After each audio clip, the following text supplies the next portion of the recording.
Moonlovers. Welcome to another episode of All Things Moon with myself, Kelly Jones. And it's been a hell of a week. Apologies for my wearing my glasses today, if you're getting a bit of that ring light glare in my glasses, but I just cannot go without them today. Just too tired from it all. And if you remember back to last week's episode, where the oracle cards, not once but twice, insisted on us upping our self-care levels to extreme self-care. And astrologers everywhere have been talking about this month and next month for quite a long time. And here we are right in the thick of it now. And Deep, Dark and Intense is the title of this podcast this week. And some key words are release, move on, clearing out, and blur. Blur. So just previous to me recording this, this is the 26th of October, Saturday. On Tuesday, 22nd, the moon was square. As we know, square is a challenging aspect, or can be challenging depending on what's going on in your world. But the moon represents the collective mood of the people, if you like. So the moon was square the nodes of fate. So it was square to the nodes of fate. And it felt fateful on Tuesday. I had a lovely morning with my brother. I really needed I needed to speak to my dad, but I can't speak to my dad anymore. You know, it's 6 years now and I need to move on. But I got a memory on Facebook of my dad's grumpy face at my front door delivering and helping to move a new washing machine in here quite a few years ago. And I sent it to my brother and he said, well, you'll just have to have my grumpy face instead. So I had some nice brother time. But also on that day, so the moon was square the nodes of fate, which just sounds fateful. I don't even need to describe that to you or explain it, do I? And the sun was square to Pluto. Both of those things led to a traumatic, fateful event, which has led me to being, well, I could go one of two ways. I could go down the road of poor little me, poor victim, and not doing anything about it, or I could up my levels to extreme self-care. So that is what I had already been doing, and now it's gone up another level to like emergency level now. I'm surprised there's not sirens going off. In fact, there was just sirens going past my house. So there we go. So what happened on Tuesday? I'll just take it back a little bit. Ever since I was younger, I've always avoided going to the dentist because I can't open my mouth very wide. I've got one of these jaws that clonks, and a long time ago, my jaw got stuck open at the dentist and he had to sort of thwack it back in. So I just don't do dentists unless I really need to go for some reason. I just do self-care of the mouth. But ever since 2020, I developed this habit, like teeth grinding, but it's called tongue thrusting. And apologies for the sirens, but I actually live between the police headquarters and the police station here, and they're always doing their road traffic training up and down the road here, so we hear a lot of sirens. Apologies. But yes, back to my jaw. So since 2020, going right back to that time was, was deep, dark and intense, let's say. But it was also the time that those who wanted to speak their truth started to be censored, shut down, shunned, just like the witches in previous times. And I started this sort of habit, I believe, where I was wanting to say things but stopping myself. So the tongue would come forwards. So it was like this. I put my tongue against my teeth, but I can't say what I really want to say. So kind of get that idea in your mind. And so that physically transpired into or became TMJ, as it's known, where we get this clicking jaw. And I don't really get it very often, but it is in the past few years. I've noticed every now and again I'll get this clicking jaw. Recently, as things have intensified, particularly at my home here, my relationship has been strained somewhat, about the whole van needing a new engine and the boiler needing to be replaced and Mars being returned to the sign of Cancer. I have Mars in Cancer. So on the full moon in Aries, I had a literal Mars return, and I believe I've got another 2 to go up until April.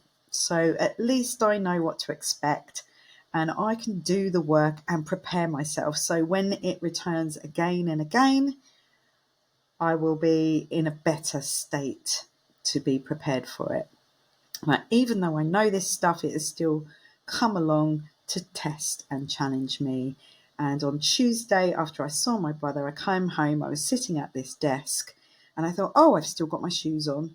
So I bent down to take my shoes off. And as I did that, my jaw locked. I heard it and I couldn't open my mouth.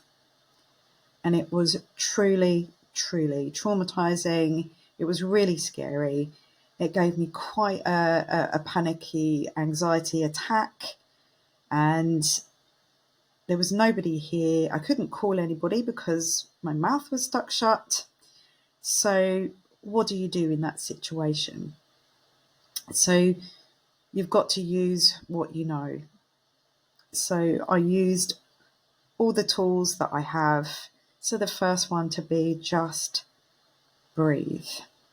So I had actually been last Sunday, so a couple of days beforehand, I'd actually, as part of my self-care, upping the self-care, I went to a beautiful, really powerful breathwork and meditation class at Studio Libra, where I am now teaching yoga and Pilates.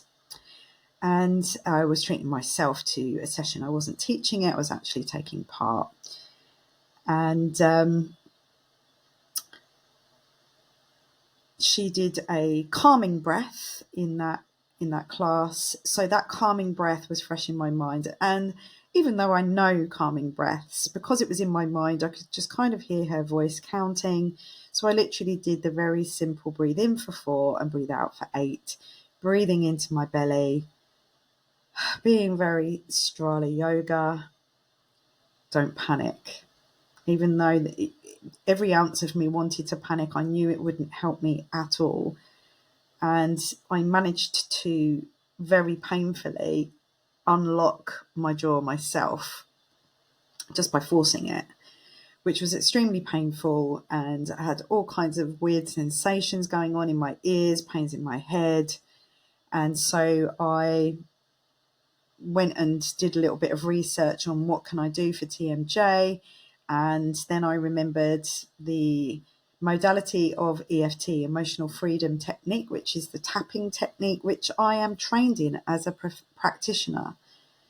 And I found a couple of videos on YouTube because I found it helpful to do it with somebody rather than sitting on my own. And I did it with them, but I changed the words to suit me. And as I was doing it, everything started to calm right down, but also some epiphanies and some realizations came to mind about what was going on. So remember, we've had this very angry energy, and there's no real let up on that. We have got some nice aspects in the middle of all of this, but really, without sugarcoating it, this is that final stage before the birth happens. It's the labor pains before Pluto finally moves out of Capricorn into the sign of Aquarius.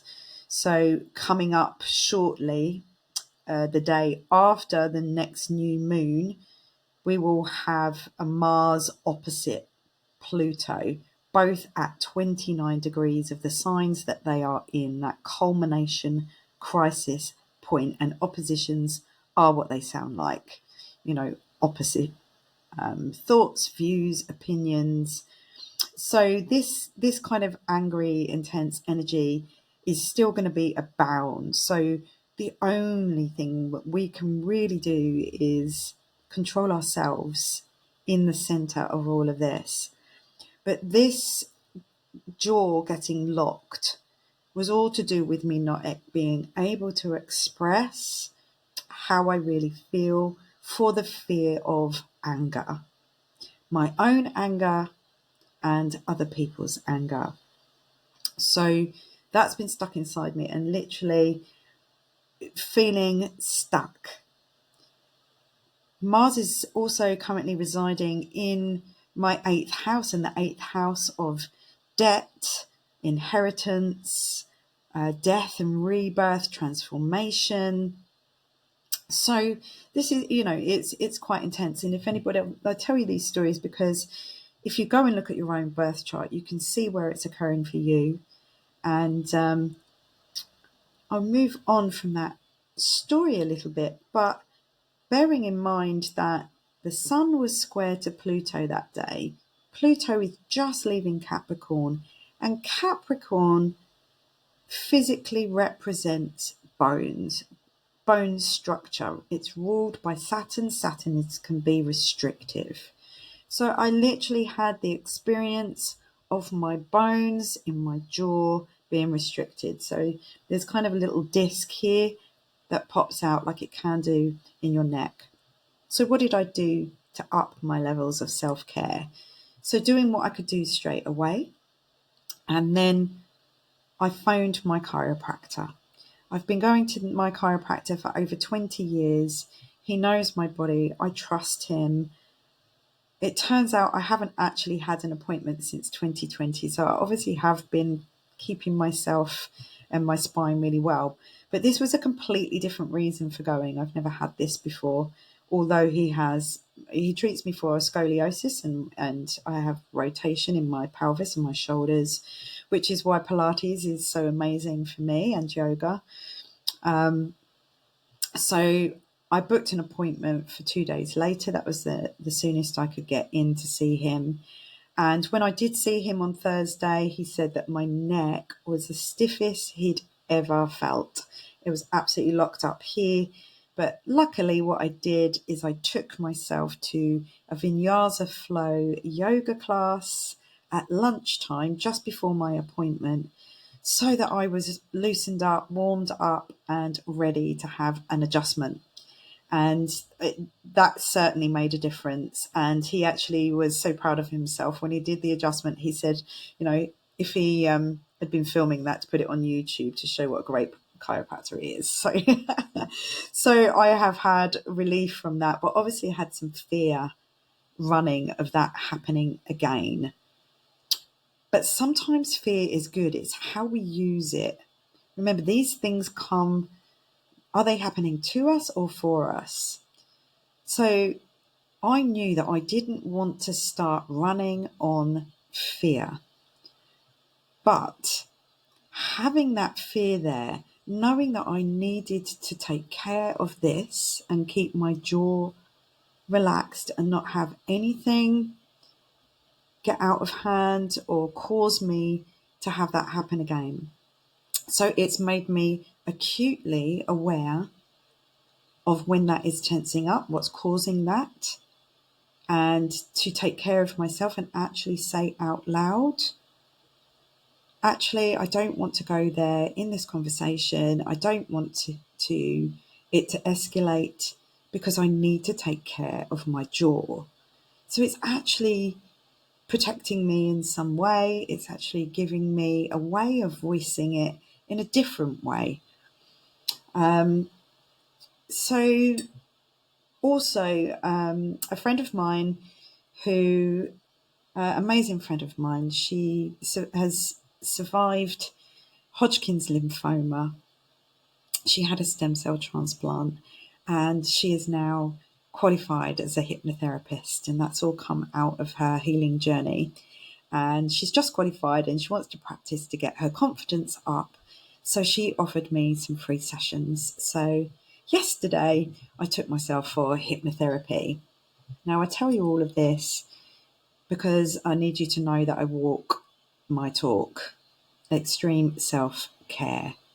Not just to say it and then not do it. I'm currently drinking rose, lavender and chamomile tea to help keep me nice and calm. So, and as you can see, I've got this beautiful candle here. It's actually supposed to be, it's called a new moon candle, but it smells like clean washing. It's so lovely. And it's got labradorite, lapis lazuli and obsidian crystals in it. So I treated myself to a new candle and some amazing bath salts. So, self-care extremes. What else can I tell you? So, intense experiences may trigger deeply buried psychological issues involving fear of death, fear of losing control, fear of being abused or persecuted. These very deep rooted fears may be relative to past life or to recent brushes with the dark side of life. On that note, I am wearing my moonstone and moldavite earrings. You can see, in case you're wondering what crystals I have on me here. These moldavite earrings I bought in Australia in 2020, just before we had to come home because of the whole you-know-what happened in March 2020. So I do believe that these were timely. Moldavite comes from a meteorite which is over 27,000 years old and said to protect from dark energies. So I've been drawn to wearing these again at the moment. Some people akin them to kryptonite, and some people say that they've got bad omens, but what you believe comes true, I think. I've also got here some raw emerald sitting over my heart chakra. So, self-love. But the reason I tell you this Sun, Pluto, these intense experiences that that can uncover and trigger deeply buried stuff that we may or may not know was there or thought we'd cleared, particularly this past life related stuff. So, and being persecuted. And if you think that this is all bringing up that and helping me to remember when I first started to do this and experience this feeling in my jaw, was when I knew that I couldn't express my truth without being or feeling persecuted, abused. And it also brought up this whole healing the witch wound as well. So as we've stepped into Scorpio season, and next Friday, 1st of November, we have a new moon in Scorpio. So new moons are a chance to go within. Scorpio is a chance to look at our shadows, to dig deep, to swim down to the bottom of the ocean. And we can do that safely if we up our levels of self-care. If we can use our breath effectively, then we can create safe spaces for ourselves. And if we cannot do that alone, then we can look for ways to find safe spaces together. So if you start coming along to my moon ceremonies, that is a safe space. It's not a therapy group, but it is a safe space for you to do your journaling. So we journal together and I give you some prompts. And if you do have any questions, or if you want to have a session to do your birth chart and everything afterwards on a one-to-one, because there's something deeper to talk about, then we can do that as well. And we can create that safe space, and I can hold that space, and we hold that space for each other. Another transit that's coming up before that new moon is Venus is going to be in a square to Saturn. Venus is the benefic, Saturn is the malefic. In this particular aspect to each other, even though, as we know, a square is a challenging aspect, Venus is in the superior position to Saturn in this particular occasion. So luckily, the benefic is in the superior position. So superior doesn't mean better than, and benefic and malefic doesn't necessarily mean, it's terrible and bad, or it's really good. It depends on how it's showing up. But I have got here that this transit can cause stress in your love life. And to maintain harmony in relationships during this time. So this is on Monday, the 28th, but we're going to start to experience this over Sunday evening into Monday and maybe into the next day. So what can we do? Probably best to spend some time alone if we know that the likelihood of that in your situation is high. So for me at the moment, that situation is quite high. I'm going to be honest with you. I'm not going to sort of, pretend I've got a perfect life. And, everything goes in waves. And at the moment we're having, a deep dive. And so we're doing some things to keep ourselves happy, but out of each other's way. Because I have spoken out loud and said, during this time, it's likely to be volatile. It's not a good time to try and sort things out. So let's just do what we can do for ourselves right now until such a time that we can maybe come up with some solutions. So on Monday, I was actually going to be gardening for 8 hours with Tom, but as it turns out, that's been cancelled. So no gardening, phew, which means that we can, not have to get in each other's way. My astrology teacher from Nightlight Astrology, Adam Ellenbass, says as Venus is moving into the square with Saturn, which is happening over the weekend and into early Monday morning, Venus will be at the same degree as Saturn, which is the 12th degree. And he describes this as bitter-sweet moments, like that 98% dark chocolate, deep, dark, and intense. So you can see that this is truly the flavour that we are coming into this week. Venus was the ruler of the previous solar eclipse in Libra, which was to do with relationships. So it will be bringing with it, Venus will still be holding some of that vibration of that eclipse, of that Libra relationship energy. So, it doesn't necessarily mean bad. It might feel bad. It might feel dark and intense. At least we're prepared. At least we know that of the likelihood, and how we respond to it is down to us. That's the one thing that we do have control over.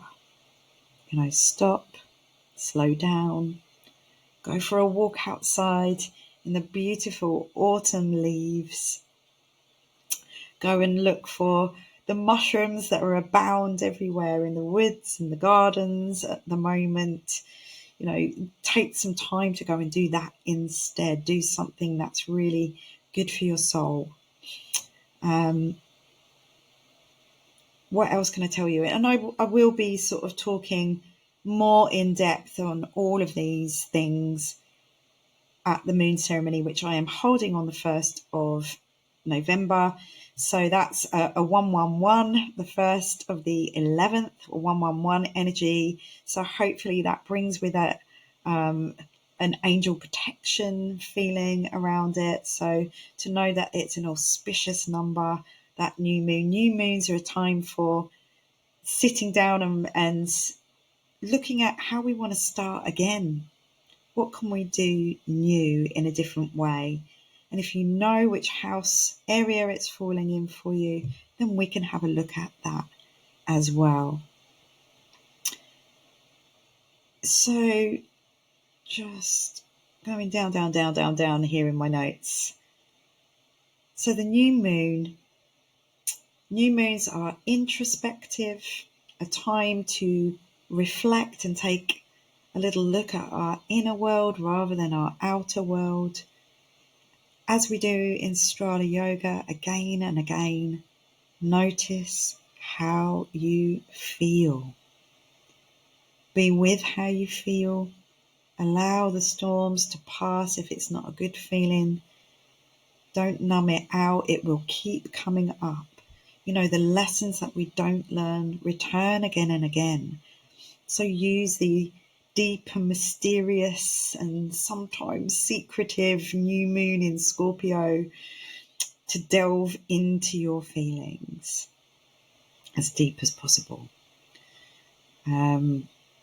You're going to feel the desire for more meaningful exchange.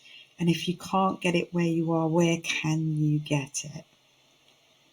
Where can you get that deep conversation that you are needing right now? If you can't get it at home or you can't get it at work, where can you find that? Or maybe it's not a conversation, but it's something that you can just listen to. You can stop, be quiet, and just listen to something deeper than normal, less shallow.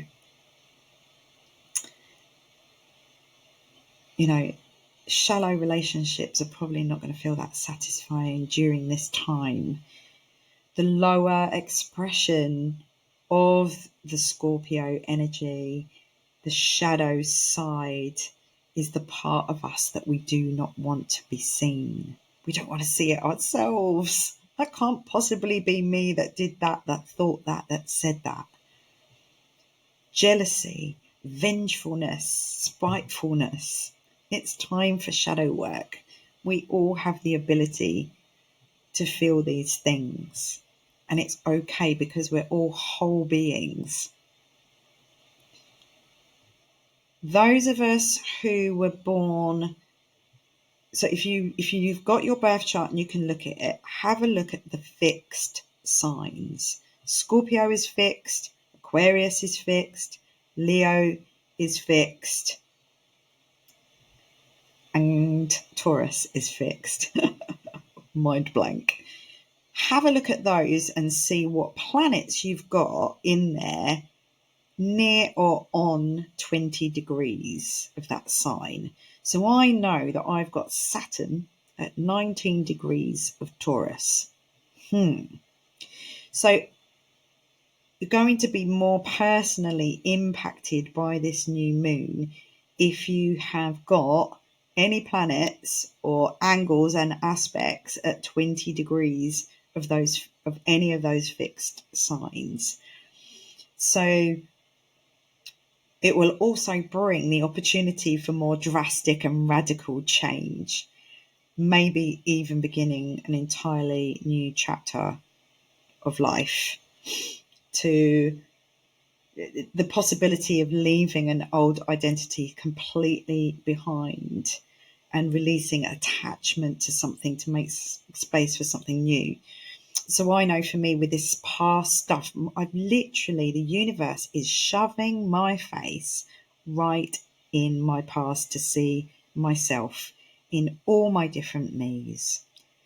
I cannot tell you how many, I haven't got time to tell you how many different things have happened, but everything from my career to relationships to love affairs, even to having been on dating sites. It's all been come up to be seen recently in the past week or so, literally. With this Mars in Cancer, opposite Pluto in Capricorn on the 3rd, as I said, this is that culmination crisis end point. This opposition of Mars in Cancer and Pluto in Capricorn is not going to happen again in our lifetimes, because Pluto won't be in Capricorn again in our lifetimes. After the 19th of November, it is imminent that it is going into its birth into Aquarius. So this is that horrible stage where it's being forced, pushing, deep breathing, holding someone's hand, holding on. There are likely to be standoffs, ramped up, dirty fighting battles out in the world and possibly around yourself. So just prepare yourself, stay calm. Don't panic. It doesn't mean it's likely to happen to you personally. But if you know your chart, you know yourself, I'm always giving you tips and advice of what to do. Extreme self-care. Either be on your own if that's best, or be in a space where you can be free to express yourself calmly and be supported. A journaling prompt that I'm going to leave you with today. Which parts of myself am I not proud of? And can I forgive myself for them and accept my wholeness, both my light and my shadow? We have massive opportunity for self-improvement here. There's a harmonious aspect coming up as well between Jupiter and Chiron. So a real good time for healing and optimism. Don't think doom and gloom. This is the start of a new era for us all. So I hope that you can join me at my new moon ceremony on Zoom on Friday the 1st. That's 8 till 9:30 UK time. You'll find the details to book onto that at kellyjones.me. That's KELLIE.me. The links will be in the show notes. If you're on YouTube, please press the like and subscribe button. And I look forward to speaking to you again next week. Take care. Extra extreme self-care.